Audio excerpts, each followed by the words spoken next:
ngithi ngiyanibingelela ababukeli emakhaya lo nimbonayo ubongani Msonga Kanzama usuku lami olukhulu namhlanje ngishada nomakoti wami isithando sami uManyambozi waseMthwalume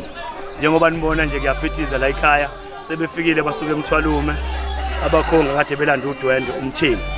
ungena umbondo njengamanje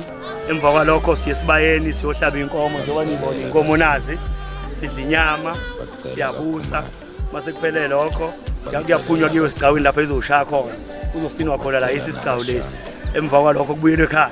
lapho ke sesiyodlofa ngofogenafi silamalaya sidla inyama nezoso nenyama yedombola cabanga ukuthi kokusiya ngasemaphetheleni kumcimbi lapha uma sekudliwe babonga abantu nelanga lobe selishona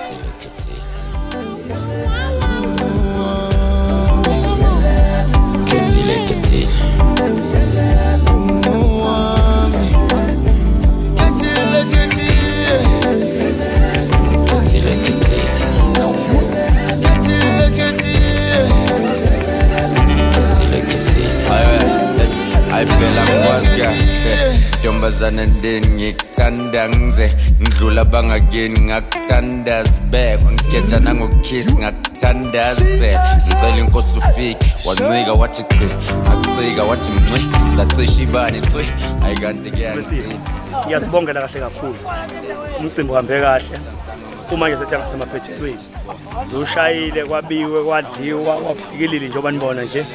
sengifisa nje ukuthi sengathi ngahlalisana kahle nesithando sami impilo yethu yonke kube kuhle kube mnandi uNkulunkulu asibusise ngabantwana abahle nabahloniphayo nabafundile phinde futhi naye angiphathe kahle sihloniphane size sihlukanise ukufa Nkosi nibusise